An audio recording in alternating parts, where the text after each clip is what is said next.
എല്ലാവർക്കും ബുക്ക് മാജിക്കിലേക്ക് സ്വാഗതം. ഇന്ന് ജൂൺ 16. ജൂൺ 16 പ്രത്യേകത എന്താണെന്നറിയോ? ഇന്നാണ് ഫാദേഴ്സ് ഡേ. അതുകൊണ്ട് തന്നെ ഇന്ന് ഞാൻ സ്റ്റോറി ടെല്ലിങ്ങോ ട്രാവൽ വ്ളോഗോ ഒന്നും ആയിട്ടല്ല നിങ്ങളുടെ മുമ്പിൽ എത്തിയിരിക്കുന്നത്. ഇന്ന് ഞാൻ നടത്താൻ പോകുന്ന ഒരു ചെറിയ ഇൻ്റർവ്യൂ ആണ്. ഞാൻ ഇൻ്റർവ്യൂ ചെയ്യാൻ പോകുന്ന വ്യക്തി മറ്റാരുമല്ല, എൻ്റെ അച്ഛൻ തന്നെയാണ്. നമുക്ക് തുടങ്ങാം. അച്ഛാ, welcome to book magic. Thank you. Happy father's day. Thank you. നമുക്ക് തുടങ്ങാം, നമുക്ക് ഇന്റർവ്യൂ തുടങ്ങാം.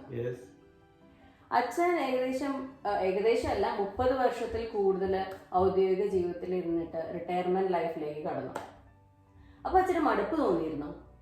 ആദ്യകാലത്തൊക്കെ മടുപ്പുണ്ടായിരുന്നു. പിന്നെ ഞാൻ വേറെ വഴികളിങ്ങനെ നോക്കി സമയം പോകാൻ എന്താണ്. അപ്പോൾ ഗുരുവായൂർ ഒരു ചെറിയ ബിസിനസ് തുടങ്ങാൻ ഒരാൾ പ്രേരിപ്പിച്ചു. അപ്പോൾ അയാളുടെയും ഒരാവശ്യമായിരുന്നു അത്. അപ്പോൾ ആ വഴിക്ക് നീങ്ങി അവിടെ ഗുരുവായൂർ ഒരു ഓഫീസ് തുടങ്ങി. കുറേ കാലം അത് കൊണ്ടുവരുന്നു. പിന്നെ ഗുരുവായൂർ ഒരു ഫ്ലാറ്റ് ഉണ്ടായിരുന്നു, അതിൻ്റെ മറ്റേ റെസിഡൻസ് അസോസിയേഷൻ, അതിൻ്റെ ഒരു പ്രവർത്തനം, അങ്ങനെയൊക്കെ മുന്നോട്ട് പോയി. അങ്ങനെ ഇപ്പോൾ പിന്നീട് ഞാൻ യാത്രകളിൽ കേന്ദ്രീകരിക്കാൻ തുടങ്ങി. എനിക്കറിയാം അച്ഛന് ഒരു യാത്ര ചെയ്യാൻ ഒരുപാട് ഇഷ്ടമുണ്ട്. അച്ഛൻ ഇപ്പോൾ കുറേ സ്ഥലങ്ങൾ സന്ദർശിക്കുകയും ചെയ്തു. ഇപ്പൊ ഞാൻ ചോദിക്കുകയാണെങ്കിൽ അച്ഛൻ യാത്ര ചെയ്ത സ്ഥലങ്ങളിൽ അച്ഛനെ ഏറ്റവും ആകർഷിച്ച സ്ഥലം ഏതാണെന്ന് ചോദിച്ചു കഴിഞ്ഞാൽ അച്ഛൻ്റെ ഉത്തരം എന്തായിരിക്കും? അങ്ങനെ പ്രത്യേകിച്ചൊരു സ്ഥലമൊന്നുമില്ല. ഞാൻ ഇന്ത്യ ഏകദേശം മുഴുവൻ കണ്ടു കഴിഞ്ഞു. വിദേശങ്ങളിൽ അത്യാവശ്യം പോയിട്ട് ഒരു 5-6 രാജ്യങ്ങളിൽ പോയി. എല്ലാം തികച്ചും വ്യത്യസ്തമായിട്ടുള്ള കാഴ്ചകളാണ് തന്നത്. അനുഭവങ്ങളും വ്യത്യസ്തങ്ങളായിരുന്നു. അങ്ങനെ മറ്റേ ഇന്ത്യ നമ്മുടെ സ്വന്തം മാതൃരാജ്യമല്ലേ, അപ്പോൾ അതിനോട് കൂടുതൽ ഒരു പ്രതിപത്തി ഉണ്ടാവുമല്ലോ. വിദേശങ്ങളിൽ അവരുടെ സംസ്കാരം പഠിക്കാൻ, ചുറ്റുപാടുകളും കണ്ട് അവിടുത്തെ നീറ്റ്നെസ്, യൂറോപ്പിലെ നീറ്റ്നെസ്, ഇപ്പോൾ അമേരിക്കയിലെ നീറ്റ്നെസ് എല്ലാം കാണാനുള്ളൊരു സൗഭാഗ്യം എനിക്ക് കിട്ടി. അച്ഛന് വായനയോട് വളരെയധികം താല്പര്യമുണ്ട്. അപ്പോൾ അച്ഛന് ഏത് സമയം മുതലാണ് പുസ്തകങ്ങളോട് താല്പര്യം തുടങ്ങിയത്? ഏത് പുസ്തകത്തിലൂടെയാണ് അച്ഛൻ വായന തുടങ്ങിയത്? അതൊക്കെ ഒന്ന് പറയാൻ പറ്റുമോ?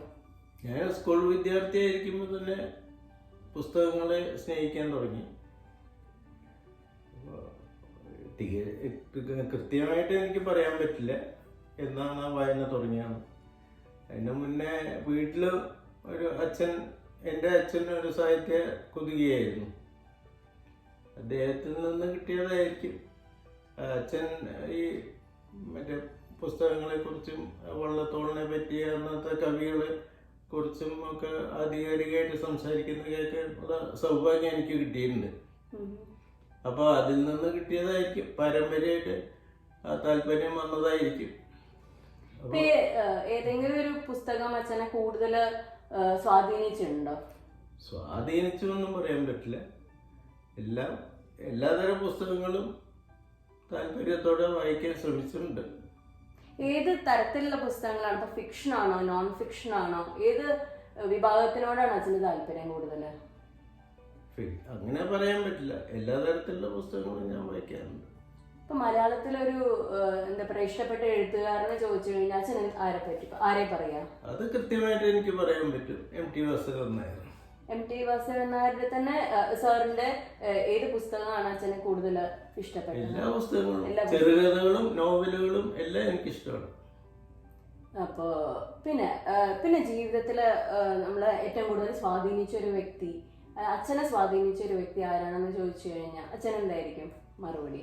അങ്ങനെ ആരെങ്കിലും ഉണ്ടോ? എല്ലാരെയും ഞാൻ ഇന്ന വ്യക്തിയുടെ ഈ ഒരു സ്വഭാവം നമുക്ക് എടുക്കണം, ഇന്ന ഇതൊരു നല്ല സ്വഭാവമാണ്, നമ്മളെ ജീവിതത്തിൽ പകർത്തണം എന്നൊക്കെ തോന്നി ആരെങ്കിലും ഉണ്ടോ? ആരോടും തോന്നിയിട്ടില്ല.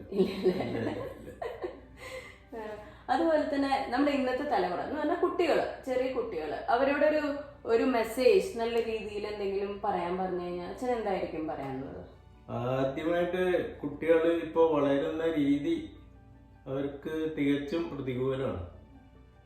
അവരെ കലാലയങ്ങളിൽ അവരെ ഏറ്റവും ദൂഷിപ്പിക്കുന്ന ഒരു ചുറ്റുപാടാണ് ഉള്ളത്. എന്നുവെച്ചാൽ അതായത് മയക്കുമരുന്നും മദ്യവും. നാട്ടിലത്തെ കാര്യമാണ്. ഇവിടെ കേരളത്തില് പ്രത്യേകിച്ച് അത് ഇവിടെയൊക്കെ ഉണ്ടാവുന്ന എനിക്ക് തോന്നുന്നു.